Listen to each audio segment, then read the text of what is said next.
Well, my 626, it appears, does not need a differential.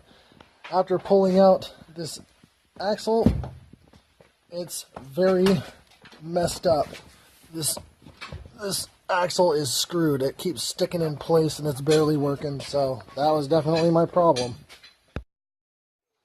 Alright, so since I know that the transaxle is good in the 626, I've got the axle seal out, waiting for my buddy to show up with the new one. Then I'm going to pop the new axle in, fill the transaxle back up with fluid, put the suspension and everything back together, put a charger on the battery or jump it, and put the fuel pump back in for my probe since the fuel pump failed again and I had to switch it out from the one in the 626. And then I finally got this damn stubby out that was stuck in there.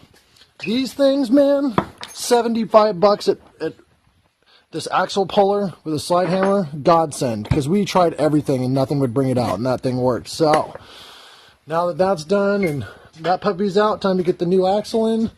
I've already got the new one in on this side. It's ready to go.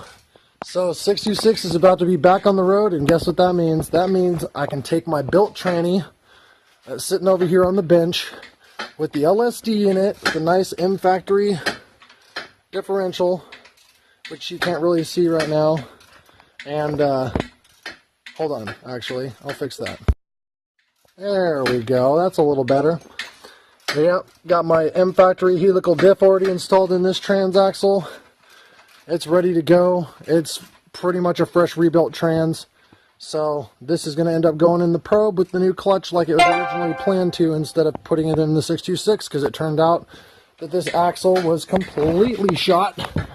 I mean, I can't even, nothing. Look at that. It should not stay straight like that. It should bend, but it's completely shot. So that was definitely the issue I was having, and time to get my baby back up on the road.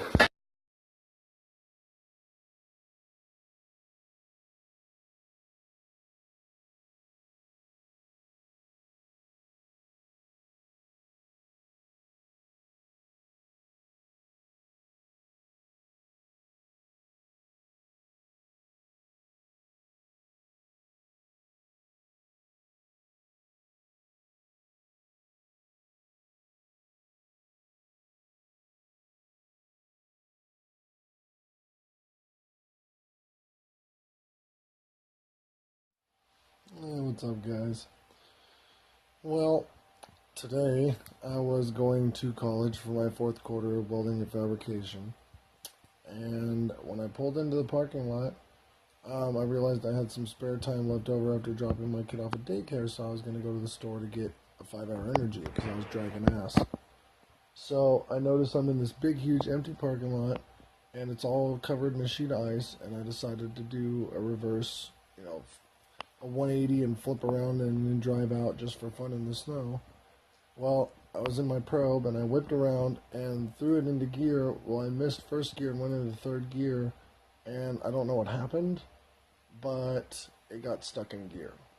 So the probe is stuck in third gear, and I drove it 10 miles to my buddy's house in third gear, which was horrible. And went to put the 626 together the other day and put new axles in it, as you'll see in this video, and it turns out that I did not blow the differential in it, and that it was just a really, really messed up axle that hadn't quite blown yet. It was, if I had kept driving, it would have blown the axle apart, and I would have known it was the axle to begin with. But yeah, so I went up and took an old used axle that I had that was still good and chucked it in there, and the 626 is back on the road and driving perfect, and I aligned it so it drives really nice. I just need to get a window for it. But the probe is now at the shop where I work on my cars, and looks like I'm going to be pulling the tranny out of it because I checked to make sure it wasn't low on fluid. It wasn't.